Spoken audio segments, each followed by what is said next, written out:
පස්සේ රූලර්. මෙන්න බලාගන්න. මෙහෙන් බලවාටියේ ඉඳලා අඟල් 3ක් තියෙනවා. බලවාටියේ ඉඳලා අඟල් 3ක් කියලා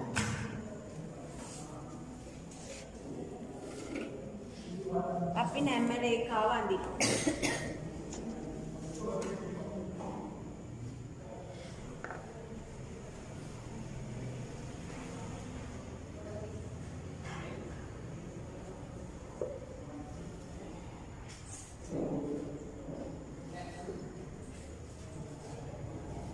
ये मुखों में कैंसल होकर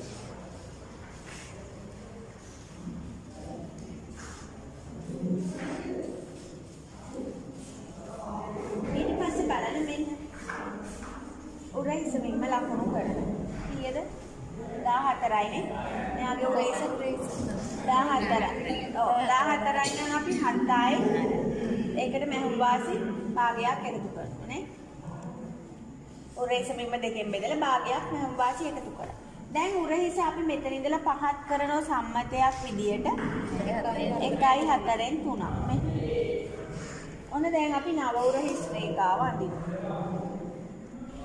මේ විදිහට නව උරහිස් රේඛාව අඳිනවා. මේ නව උරහිස් රේඛාව අපි ඇල රේඛාවකින් අඳින්නේ එහෙනම් ආයි බලන්න ඕන අපිට අවශ්‍ය 7මාර. තියෙන තැන ලකුණු කරගන්න. මෙහෙම දිගට ඇඳුනට ඒ ගානම ගන්නෑ. ඊට පස්සේ බලන්න රැගල් උස. පපුව වට 40ට වඩා අඩු නම් රැගල් උස 8යි. මම 8යි. මෙතනින් අදිනෝ රැගල් පළල. මෙයාගේ පපුවට කීයද? 33යි. 33යි කියන්නේ 41යි. ඒ කියන්නේ 10යි 15යි. නේ? ඔව් 10යි 15යි මේ.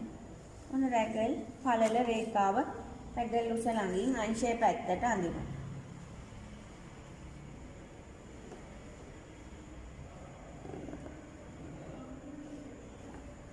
මෙතන මේ 32 අතර කට්ටයක්. හරියට මෙතෙන්ට ඉතින්.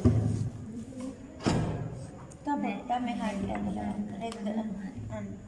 හරි. දැන් බලන්න මෙතන.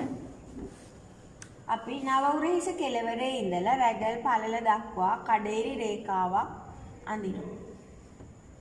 ඒ කඩේරි රේඛාවේ හරි මැද සොයා ගන්නවා. හරි මැද සොයන්නේ අපි ටේප් එක තියලා දෙකට නව. ගණන් හද ඉන්නේ ටේප් එක තියුව දෙකට නැවුවා. භාගයක් ඇතුළට. මම හරි මැද ඉඳලා